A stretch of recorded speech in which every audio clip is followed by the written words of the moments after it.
After stopping at Ardmere campsite for a couple of days, giving us a chance to catch up with some laundry before heading to some of the more challenging roads that we had encountered so far. Our first destination was to find a supermarket in Ullapool to stock up for a few days.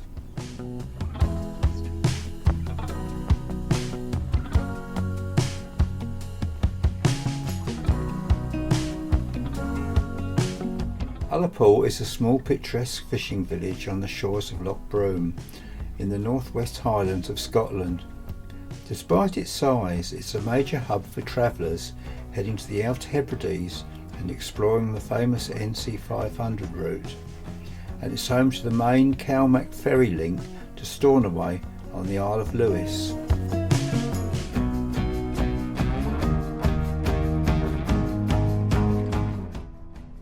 Our first destination after leaving Ullapool was Corrieshalloch Falls. Heading south on the A835 for about 12 miles, it's a straight and easy run with great scenery.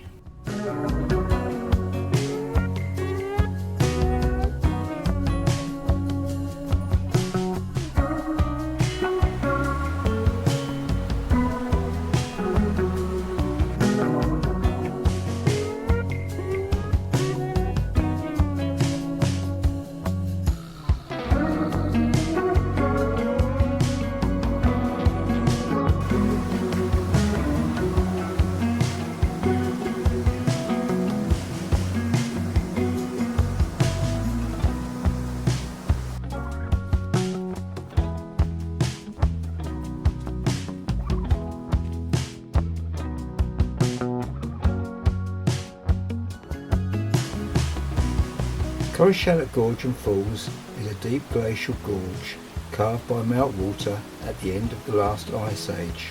Running through it is the Falls of Mesac, a dramatic 45-metre waterfall plunging into the narrow canyon. There is a Victorian-era footbridge that spans the gorge and gives a thrilling view straight down the waterfall.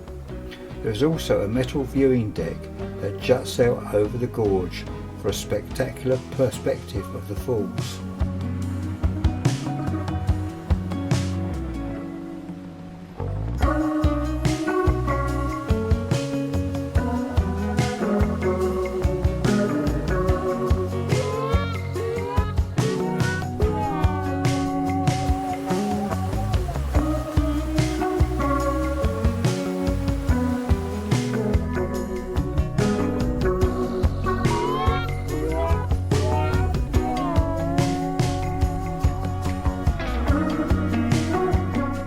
Our next port of call was Inverewe Gardens on the banks of Loch Ewe.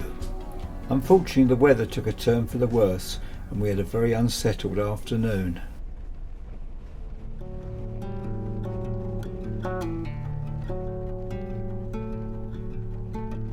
Inverewe is a world famous botanical garden on the shores of Loch Ewe near Poulay.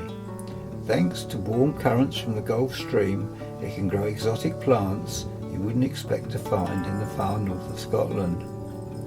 Inverewe Gardens is a beautiful lochside setting with views across Loch Ewe and the surrounding mountains. The Victorian walled gardens has lots of woodland walks with gentle trails leading down to the loch. Rare and exotic plants, Himalayan rhododendrons, giant ferns, palms and colourful seasonal blooms, abundant with birds and wildlife. We didn't see any, but we was told it was a good spot for red squirrels. The Inverewe House is a small museum with exhibits about the garden's history. The estate was bought in 1862 by Osgood Mackenzie, a young man in his 20s from a prominent Highland family. At the time, the land was bare, windswept and rocky, with almost no natural shelter. Osgood built the original Inverewe house as part of his vision to create a lush, sheltered garden in one of the harshest climates in Scotland. To make the garden possible, Osgood spent decades planting thousands of Scots pines with windbreaks of spruce and fir. These shelter belts eventually allowed exotic plants to thrive thanks to the Gulf Stream warming Loch Ewe. In 1914, the first Inverness house burnt down in a major fire. Much of the original interior and structure was lost. The current Inverness house you see today was built in the 1930s by Osgood's daughter, Marie Sawyer. It was designed in a Scottish arts and crafts style. Marie expanded plant collections and opened parts of the garden to the public. She had strong connections with the botanical collectors and continued her father's vision of bringing exotic species to the Highlands.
Victoria Falls is a small but beautiful waterfall near Loch Marie in Wester Ross in the northwest.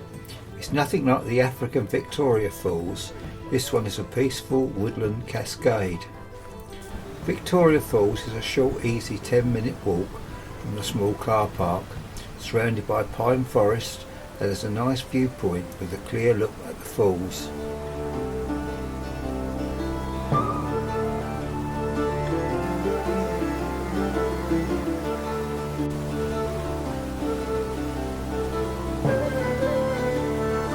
The waterfall was named Victoria Falls in honour of Queen Victoria, in the same era that many natural features around the UK and the Empire were given royal names. The name likely became commonly used in the late 19th century during the height of the Victorian influence and mapping. Wealthy Victorians visiting Wester Ross often walked to the falls as part of a scenic tour of Loch Marie, which was considered one of Scotland's most beautiful lochs.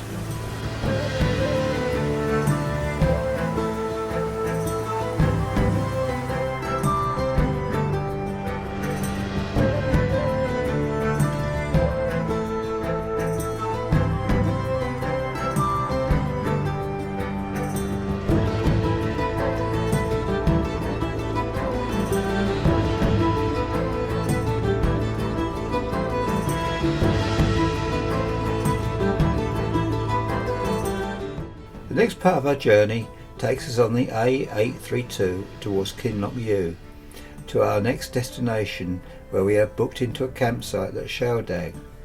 The roads were narrow, winding and extremely scenic.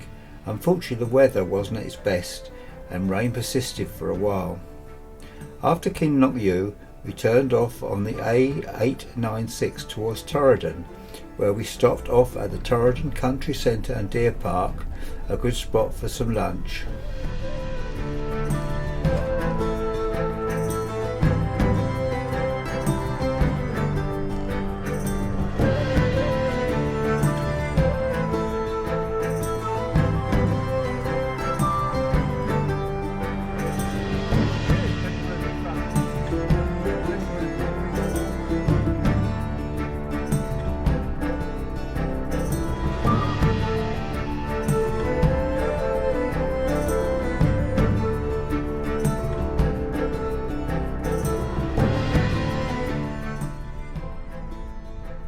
After lunch the weather cheered up a bit and we continued our journey through Glen Torridon, past Loch Clare and beneath the Torridon Mountains.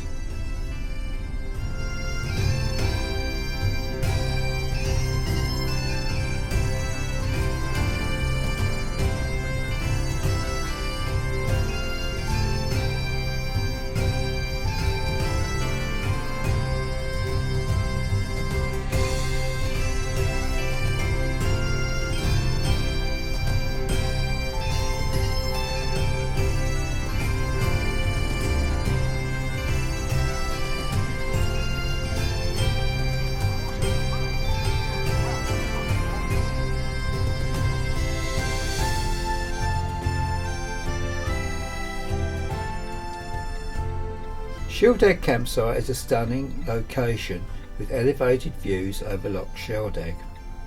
The site opened more formally in 2019, developing from a spot popular with wild campers into a well-equipped campsite. The site is a family-run business. The owner is very friendly and the campsite has a lovely relaxed atmosphere. The site was spotless. The showers and the washing up facilities look as if they've only just been built. I couldn't recommend this site enough.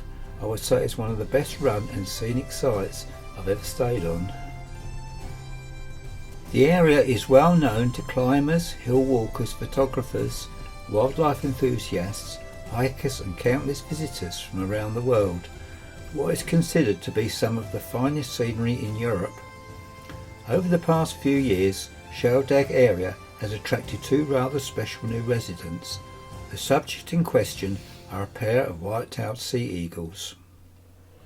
White-tailed sea eagles often build themselves several different nests, frequently changing between them, and this has been the case with this pair.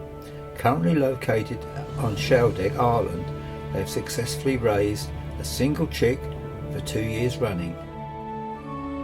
Sheldag is a tiny coastal village in Wester Ross, situated on Loch Sheldag, just off the famous North Coast 500 route.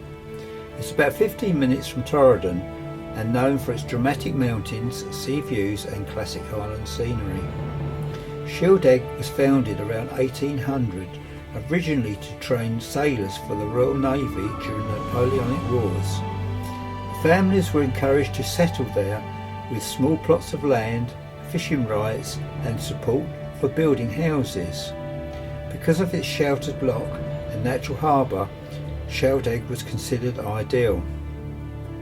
The village layout and the whitewashed buildings remain very traditional. Sheldag Island, just across from the village, is covered in ancient Scot pine, believed to have been planted to provide timber for ships' masts. After the Napoleonic Wars ended, the village remained as a fishing community. Herring fishing dominated the economy. Sheldag Sheltered Loch provided safe anchorage for small boats, and traditional whitewashed cottages were built along the waterfront. The village escaped some of the worst Highland clearances because its residents were essential for naval training and fishing. Today, Sheldag is known for its preserved traditional village, strong community and local festivals, seafood restaurants and inns, and stunning views of the Torridon Mountains and Sheldag Island.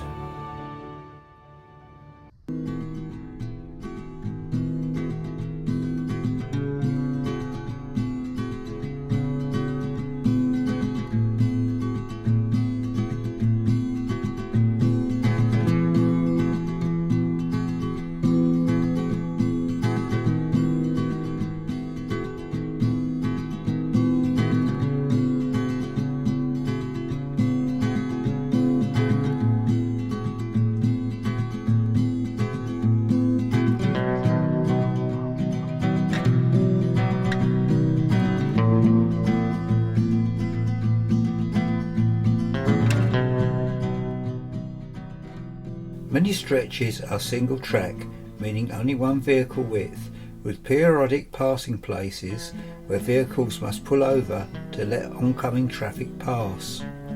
The route is more about scenic, relaxed driving than speed. You should plan for slower stretches and potentially variable conditions, especially if weather or daylight is limited. The coastal A896 route offers some of the most beautiful Highland scenery, lochs, mountains and coastlines for travellers wanting a relaxed, scenic drive.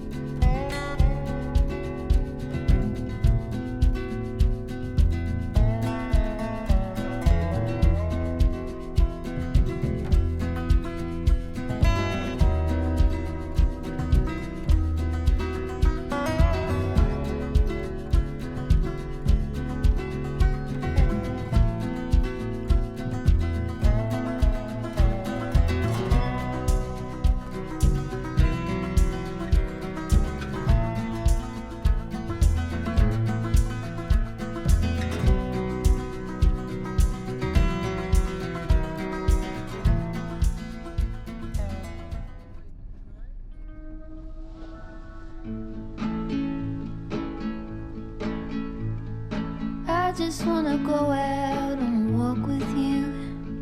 Baby, you know I just like to talk with you.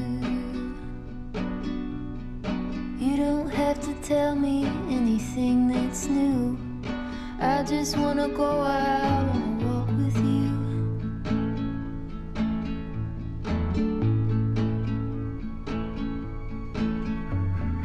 I just wanna see your shadow next to mine, sailing over pavement with our two outlines. I like to see the shape you're in from time to time. I just wanna see your shadow next to mine.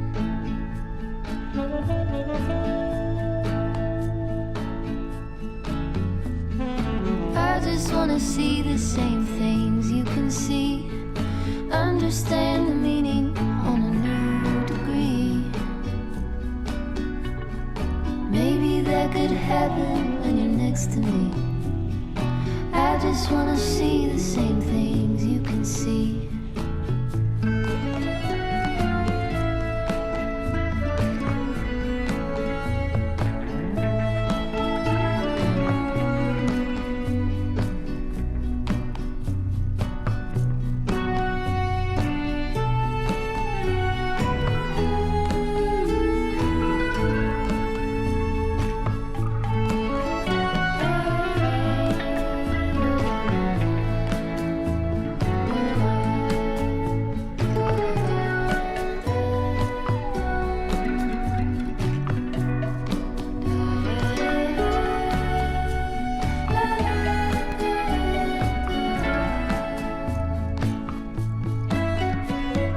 I just wanna go out on a walk with you. Could be 20 minutes or an hour or two. Baby, you know I just like to talk with you. I just wanna go. Applecross is one of the earliest Christian sites in Scotland. In 673 AD, the Irish monk St Maelruva founded a monastery here. He chose Applecross because it is a remote, peaceful and protected by mountains and sea. The area around the monastery became known as Shonrich, meaning the sanctuary. For centuries the whole peninsula was considered a place of refuge. People fleeing danger could not be harmed within its boundaries.